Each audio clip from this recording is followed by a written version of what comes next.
Vous savez tous ce que c'est qu'un phénomène physique à trois dimensions. C'est un objet matériel, mais savez-vous qu'il existe des choses à trois dimensions qui ne sont pas matérielles?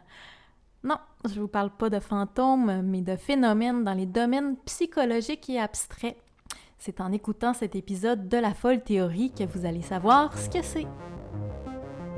Allô tout le monde, c'est Alexandra Folly. Vous écoutez le podcast de la folle théorie et on en est rendu à l'épisode 6 qui s'appelle Le langage de l'espace 3D.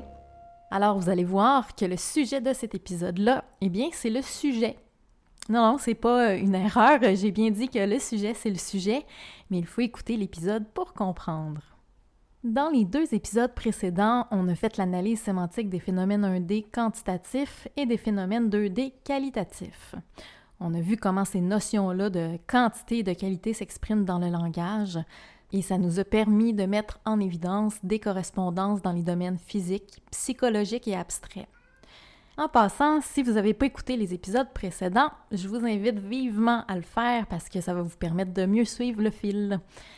Nous voici maintenant rendus à l'analyse des phénomènes à trois dimensions. On a vu que les phénomènes physiques à trois dimensions d'espace, ce sont les corps matériels. C'est des objets en volume pourvus de substance, de texture et de masse. Ça peut être des choses aussi diverses qu'une flaque d'eau, un rocher, un ballon, une étoile, un animal, ou alors Jean-Claude Van Damme, hein? ou un chat, hein? Un petit chat qui est en arrière, là, qui... Elle aime beaucoup la troisième dimension. Et qu'est-ce que toutes ces belles choses-là ont en commun? Bien, vous remarquez que quand on en parle, on les désigne par des noms communs ou des noms propres. Et si on leur donne des noms, bien, c'est parce que ces corps-là sont faits de substances. Et plus généralement, en termes de langage, ce sont des substantifs. J'ai dit substantif parce que ça vient de substance, mais on écrit ça substantif. Bizarrement, mais bon.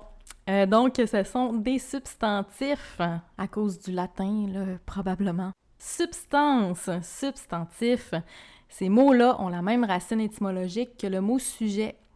Eh bien, ces choses-là à trois dimensions, elles peuvent être des objets ou bien des sujets. Ces mots-là, sujet et objet, ils ont aussi un sens grammatical. Un nom, ça peut être un sujet ou un objet dans la phrase, et c'est aussi valable sémantiquement.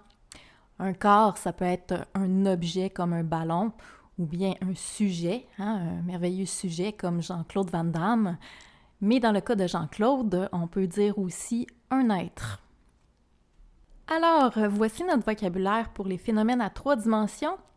Matière, volume, corps, substance, substantif, sujet, objet et être.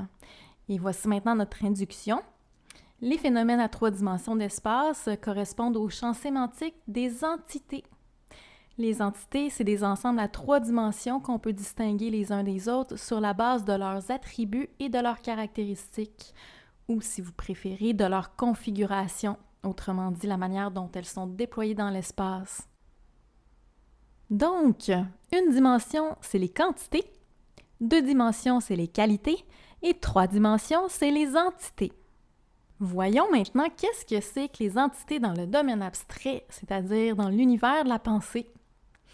Eh bien, mine de rien, je l'ai déjà dit juste avant, les entités abstraites, ce sont des choses, des trucs, des machins, des bidules, là, si vous préférez. Quand on parle de quelque chose, on parle d'un substantif.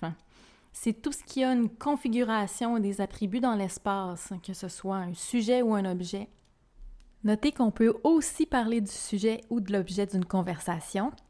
Dans ce cas-là, le sujet, c'est plutôt de quoi on parle et l'objet, eh bien, c'est plutôt l'objectif d'une conversation, donc sa finalité finalement.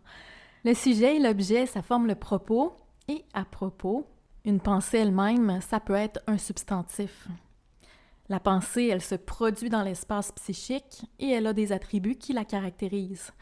Et la pensée, je veux dire le mot pensée, ben, c'est un nom commun. Aussi, bizarrement, dans le domaine abstrait du langage, même les adjectifs peuvent devenir des noms. Même des qualités à 2 dimensions peuvent devenir des entités à 3 dimensions. Par exemple, quand je dis « la voiture est verte », verte, c'est un adjectif, c'est donc une qualité. Mais quand je dis « j'aime le vert », vert, c'est un substantif dont on peut décrire les caractéristiques. Ça signifie qu'il est devenu un sujet de conversation et qu'on peut lui attribuer des qualités. Par exemple, si je dis que le vert, c'est apaisant, eh bien, en tant que sujet de conversation, le vert, c'est une entité abstraite à 3 dimensions, alors qu'en tant que phénomène physique, c'est une fréquence à 2 dimensions. Tout ça, ça peut paraître un petit peu mêlant, mais ça va devenir plus clair maintenant parce qu'on va passer par le domaine psychologique. Alors, qu'est-ce que c'est qu'un phénomène psychologique à 3 dimensions? Autrement dit, qu'est-ce que c'est qu'une entité psychologique? Eh bien, on vient de voir que les entités peuvent être décrites par leur configuration, c'est-à-dire par leurs attributs et leurs caractéristiques. Eh bien, les caractéristiques, c'est ce qui forme le caractère.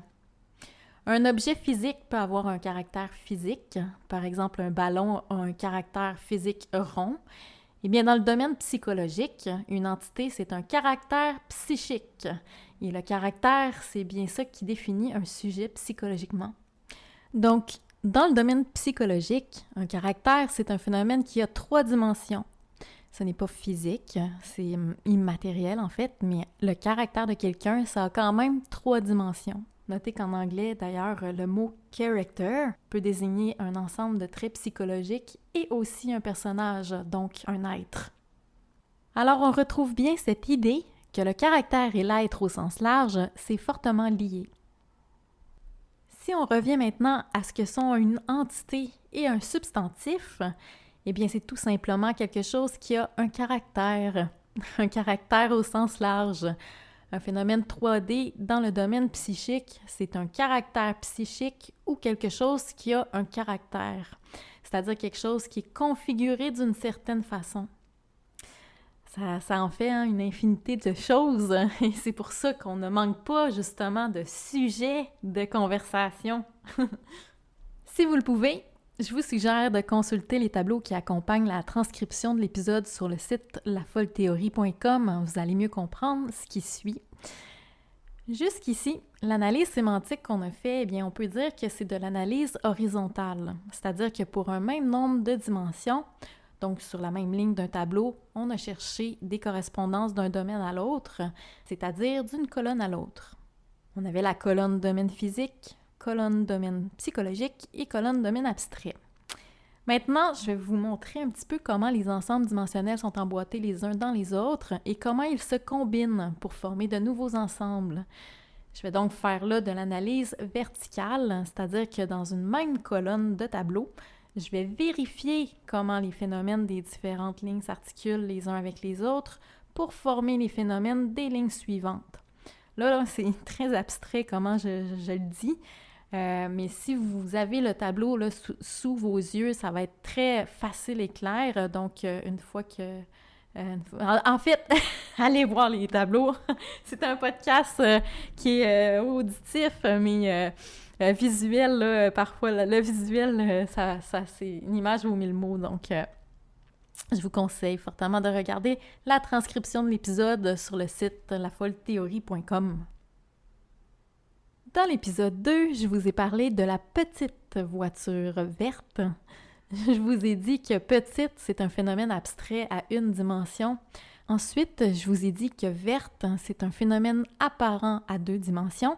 Et finalement, que voiture, c'est un phénomène concret à 3 dimensions. Vous voyez bien comment les phénomènes petite et verte se manifestent au sein du phénomène voiture et donc comment les phénomènes à 1 et 2 dimensions se manifestent au sein du phénomène à 3 dimensions. Comme on fait de l'analyse sémantique, on a vu des correspondances dans le langage entre les phénomènes physiques, les phénomènes psychologiques et les phénomènes abstraits pour un même nombre de dimensions.